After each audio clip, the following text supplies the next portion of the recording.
Hey mamas, and welcome to the Entering Motherhood Podcast. This is your one-stop go-to place for getting you from feeling drained, exhausted, and unfulfilled in motherhood to feeling more energized, organized, and accomplished.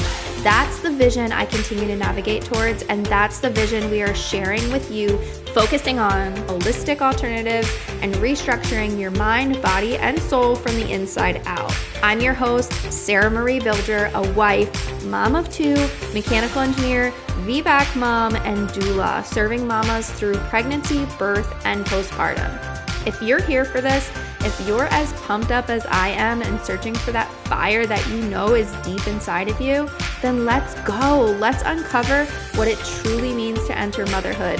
You are a rock star. I believe in you. Let's doula this. Let's crank it up a notch and let's kick it into high gear together.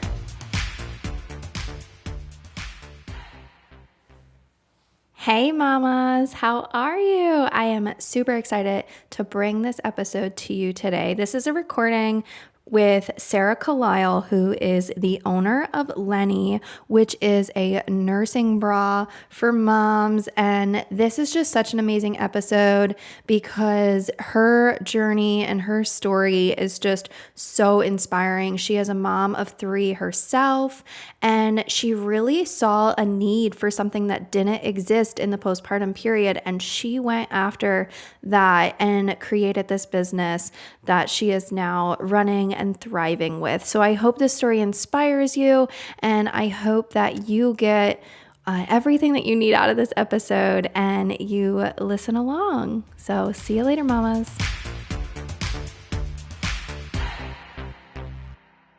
Hello and welcome to Entering Motherhood. We are excited and happy to have you here today. So how about we start like we always do and have you introduce yourself? Thanks, Sarah.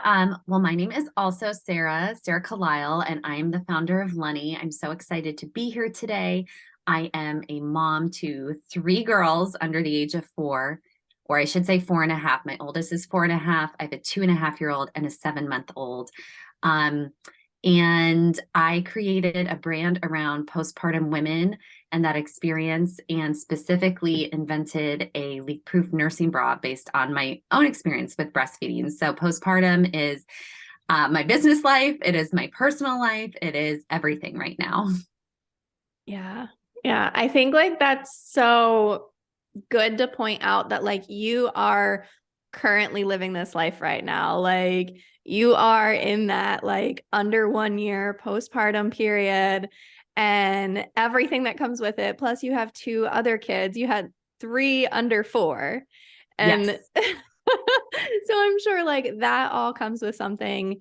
And, you know, like specifically you are doing something that maybe like some moms sort of envision or dream of doing, but also like your real life experiencing it. So let's pull back years ago and go to your very first time being a mom and what that experience was like as you were entering motherhood for the first time. Yeah. So my first daughter I had at the age of 30. And actually, I was kind of the first of my friends to have kids. So I didn't really have a lot of people close to me in my life. And I just remember bringing my daughter home and the shock of the postpartum experience. I was not prepared for, how long the recovery would be from having vaginal birth. I was certainly not prepared for breastfeeding. I don't even think I bought one nursing bra. Like I just didn't even know that was a product that was needed. And I had done, all the hospital classes ahead of my daughter's birth. And, I think we spent like 5 hours doing classes on just the birth. And then there was like one little 30-minute thing about breastfeeding and how to change your baby's diaper when you come home. And I just really felt that like the education gap, there was such a big imbalance. And that kind of started my focus on postpartum. 2 years later, I had my second daughter. It was July 2020. Pandemic baby. And I started feeling really that isolation even more with my second daughter, obviously given the circumstances of COVID. And I was basically a stay-at-home mom, taking care of both my girls, no outside help. And I really just kind of got hyper focused on this idea that there weren't postpartum brands out there, that there's so much emphasis on the first 9 months and maternity, which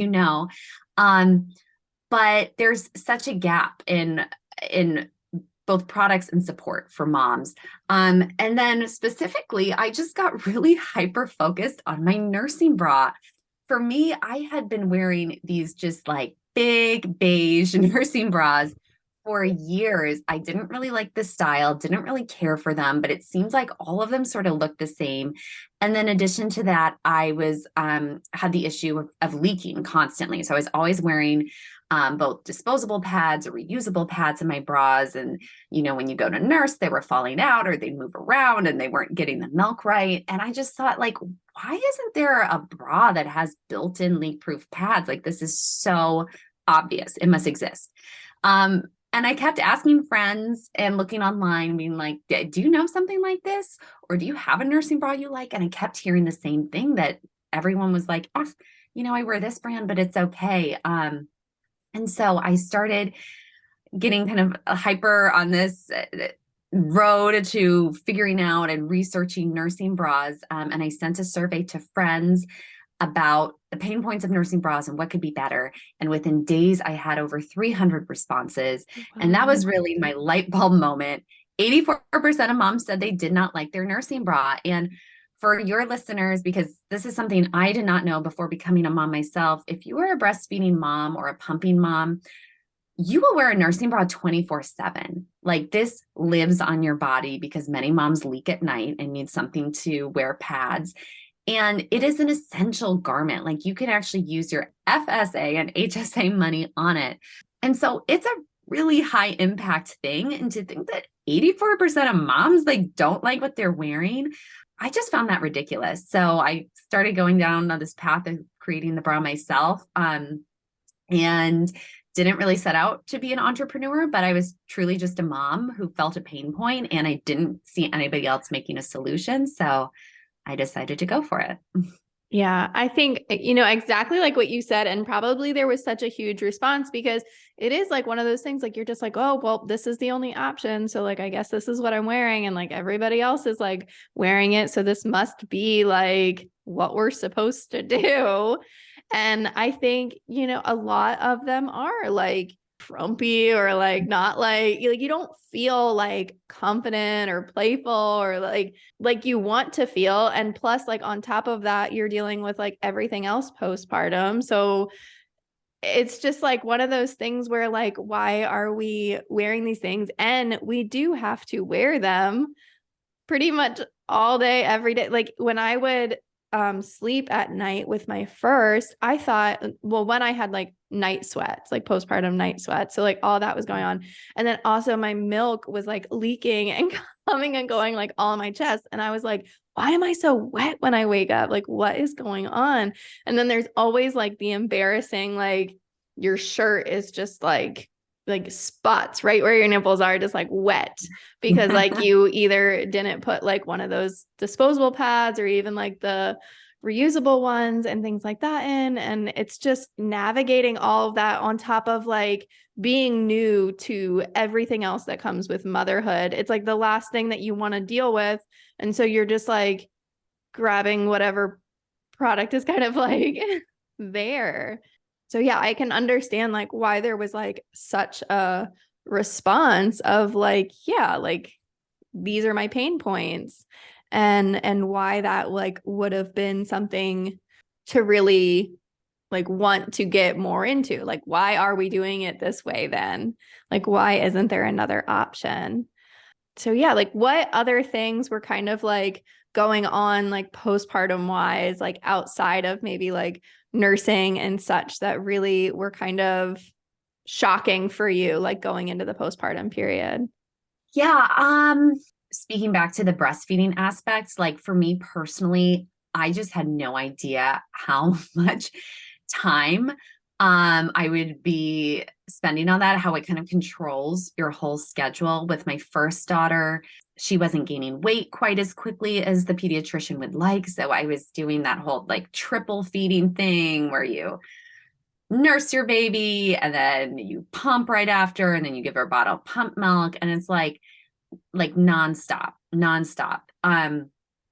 And you know, when my second daughter came in 2020, we really, because I was at home because of the pandemic, like we didn't really give her bottles that often. So she became a baby that became entirely dependent on me, partially our own fault for not introducing bottles soon enough. But that just like controls your whole schedule and your whole day, and being able to make sure you can never be apart from your baby for more than a couple of hours.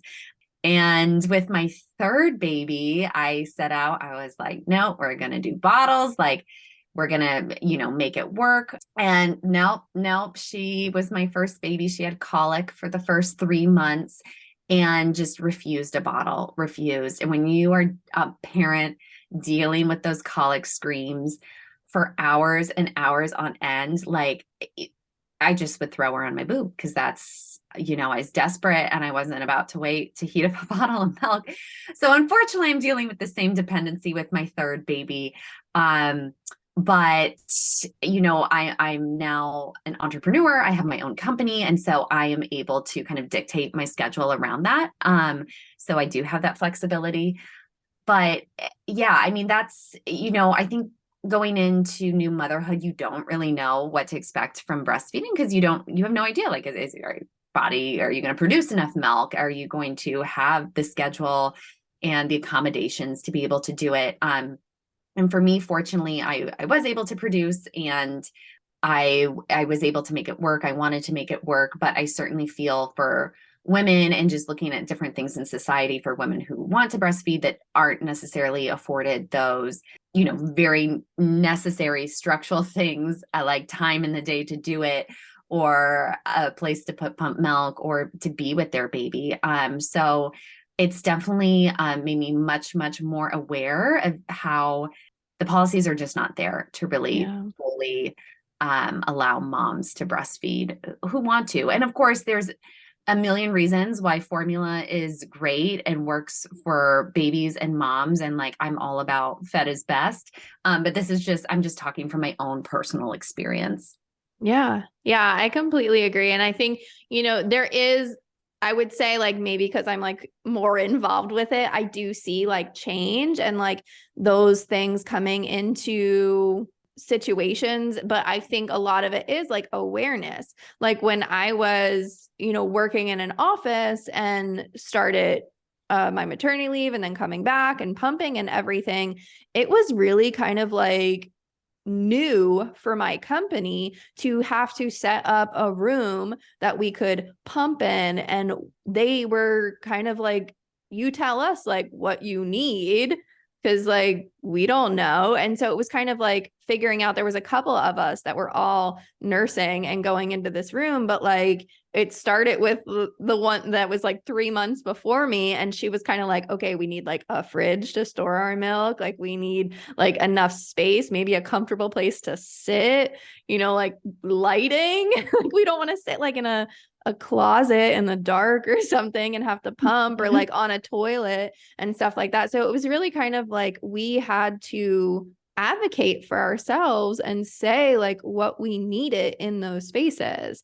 And so like, I hope like bringing more awareness to all of that really starts to shift the environment for moms that are wanting to breastfeed and everything that comes with that.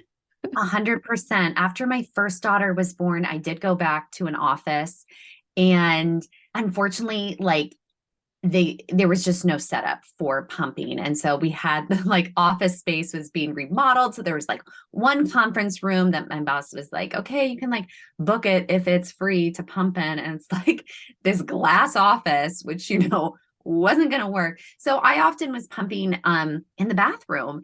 And to be honest, I did not even know that it was wrong. And I don't want to necessarily fault my employer, because I think it's really an education gap.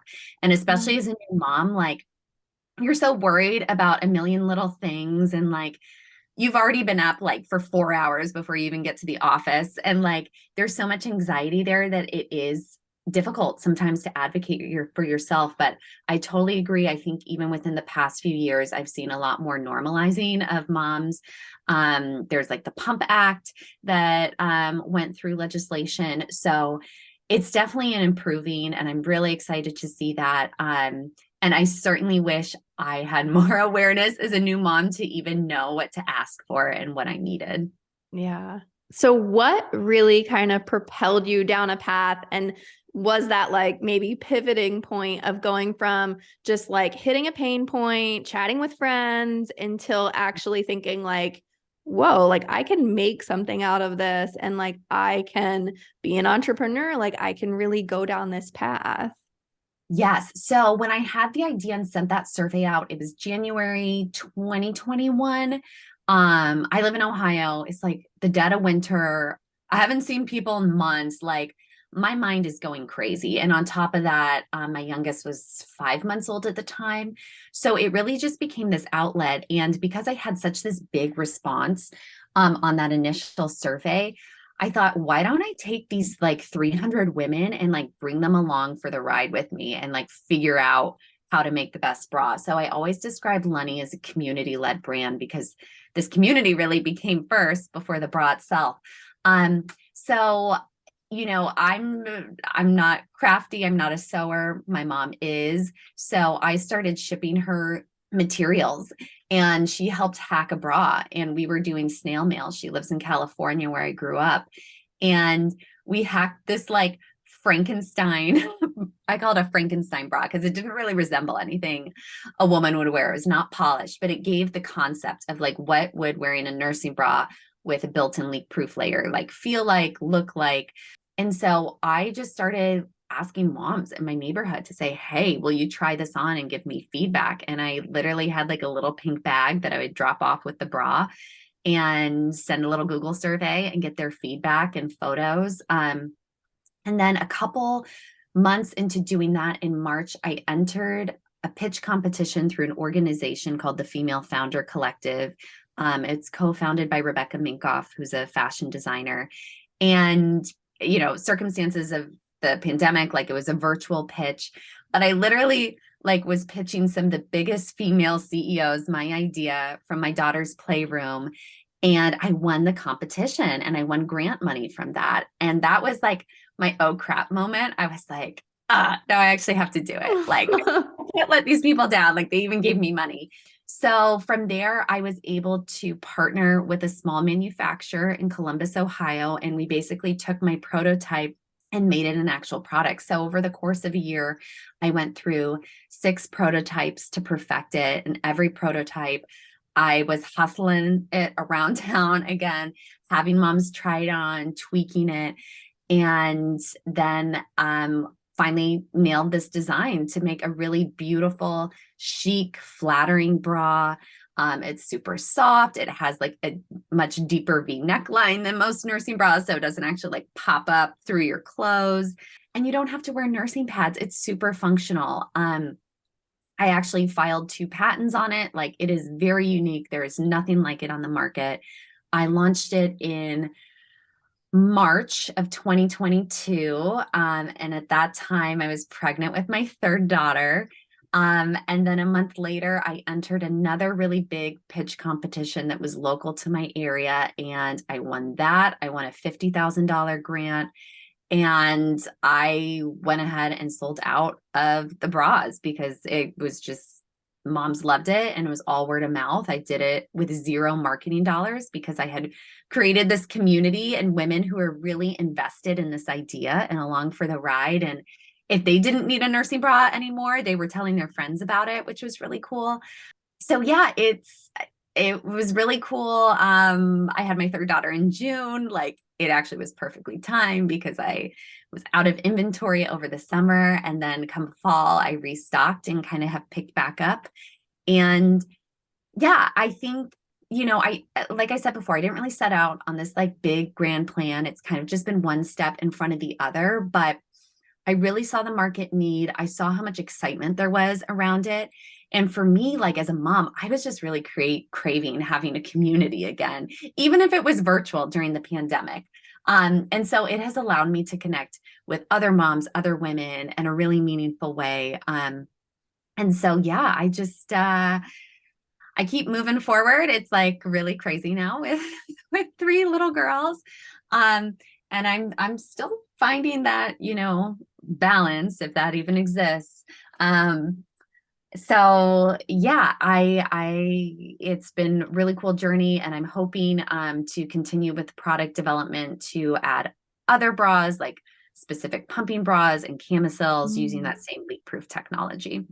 Oh, that's so exciting. Because right now it's just two, right? There's a black and a like pink. Yes, it's the same design. Okay. It comes in a soft pink and a black. Yes. Yeah. That's so exciting to like think of like other products and really, like what it could come to and be and everything. And I think, it is something that like we have to really just like one step at a time, because like we don't know where things are going to go, but we can like hope for outcomes and things and such. And so like I think, that's a great approach to do it. And I think that helps with that balance.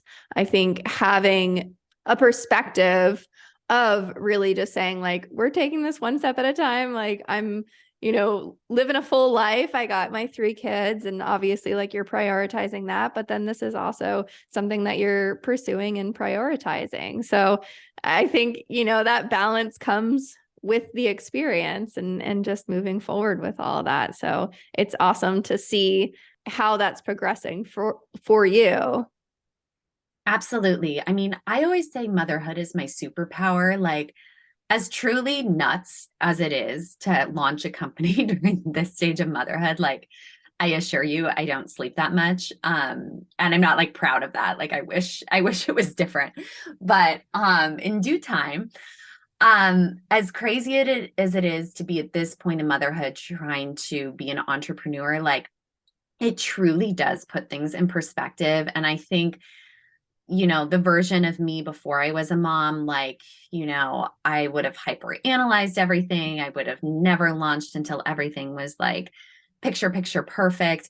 But as a mom, you have to prioritize things, and there's like really only so much time in the day. And, probably part of it just being older and having more confidence, and just like really, I think I have this great product. Other moms do too, but like, I can't worry so much, because at the end of the day, like my 3 daughters are really what matters most to me. And, of course, there comes mom guilt on times that I'm working and they're kind of like, Mom, what are you doing? Come do this. I'm like, I have to finish up a few things. And that's hard, but I really try to use my journey as an entrepreneur as a teaching moment for them, and be really open and share what's going on. Like, it's cool when they like come with me to the post office and we ship off a bunch of bras, or like when I won those pitch competitions, they like grasp that to a point. But they also see like times when I'm down and say like, oh, mommy like thought things were going to go this way, but they didn't. And like, that's okay. Like I'm trying to figure out a better solution. And, of course they're so young, they pick up on, so, bits and pieces, but I do think they are seeing, value in working hard and working towards a dream and what that means. So I have to remind myself of that a lot when I feel the mom guilt as well. Yeah. Yeah. I think that's something that, like I talk about often. Like I work full time as a mechanical engineer, and like I'm also like pursuing this and like doing all of these things that like I feel, like called to do. And, my daughter sees like bits and parts, and my son, like he's only 1. They go to daycare all day, but like when I'm with them, I'm with them. And like I think that's what's important too. And just making sure like they know that you are like fully there and invested. And also like they see that passion that you have for the things that you're doing when you leave them. Because I think like that's just something to be like so aware of. And if you're, choosing to leave to go do other things that are on your heart, like it's not taking away from the love that you have for them, or, like what you're doing with them.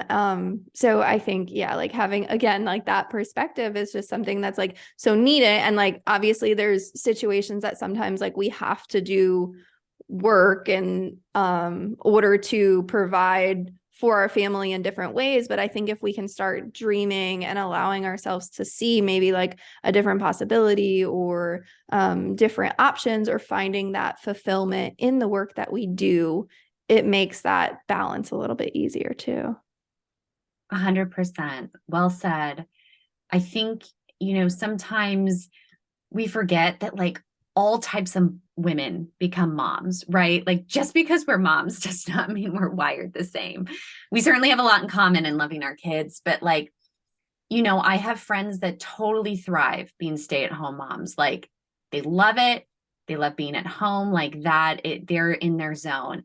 And I think I realized for myself after my second daughter, I was like, I don't think I'm thriving. Like, I don't think this is for me. And that was hard to admit to myself, because I think oftentimes being a stay-at-home mom is positioned as being a privilege, which it absolutely is. But it's also very, very hard work. People really underestimate the amount of work that stay-at-home moms do. And so I think when I was able to recognize with that within myself and allow myself to pursue a passion outside of motherhood, even though like my business is very motherhood related, it changed everything for me. And it made me a better mother. Like you said, it made me so much more present in the moments that I am with my kid. And I don't feel as burnt out as I did before. So all of that to say, if people are listening and you kind of feel like you have that burn or passion within you, but kind of question the timing, like hopefully my story can help provide just one small example of a way that it can be done. It's hard, but it can be done.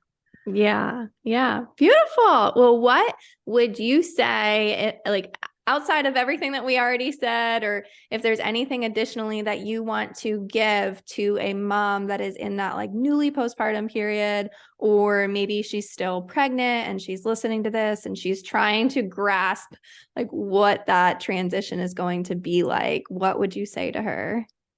Yeah. Grace, giving yourself a lot of grace. There's a huge learning curve. I thought there was a huge learning curve when I became a first-time mom, and then even having multiple kids, like there's new learning curves with balancing, siblings and just the amount of, work and the bedtime routines. And oh my gosh, the bedtime, it's just like a 2-hour extravaganza. So yeah, just giving yourself a lot of grace. And, I always struggled, of course, for asking for help. And it has like taken until my third daughter for me to really be like more unapologetic about asking for help. I wish I had learned that sooner for myself, but, we're really not meant to do this alone. And, yeah, if you don't have people in your personal circle that are there with you that are having babies at similar ages, like the biggest thing is just to get involved in your community if you can. Like I met all of my friends who have kids at the same age through my local library going to story time. And if before doing that, I literally knew no one. And so that has been very transformative, and sometimes it can be hard to put yourself out there. So I guess that was a lot of different things, but I think just the importance of having other moms and friendships that you can relate to and rely on makes a big difference in the motherhood experience. Yeah, I completely agree. So where can we find you? Where are you at, either on social media, or, what's the website? Where can we get one of your bras? Like, what is all of that information? Yes. So the website is lunnie.com. It's Lunnie. I get questions a lot like, what does that even mean? It's just a mashup of my daughter's nicknames. So I have a Lucy, and Anna, and a Jane, and we call them Lulu, Annie, and Janie. The Jane came along after the name, but that's okay. It's Lunnie.com. My Instagram is just @Lunnie. And yeah, I've if you're on TikTok, I'm on TikTok at Lunnie Hive. That's a whole interesting thing. So yeah, but my main channels are my website and Instagram. Perfect. Well, thank you so much for coming and sharing, like a little behind the scenes, like personal side of the brand and just telling us like all about your journey of entering motherhood. Yes, thank you so much for having me. And thanks for having such important conversations with other women about this, because it makes such a difference on having these open, honest conversations, especially for women who don't have people close in their lives that are going through, a similar time in motherhood. So thank you. Yeah. Thanks for saying that. It's something that's definitely a passion of mine and something that I really enjoy doing. So Amazing. And while being a mechanical engineer, even yeah. more.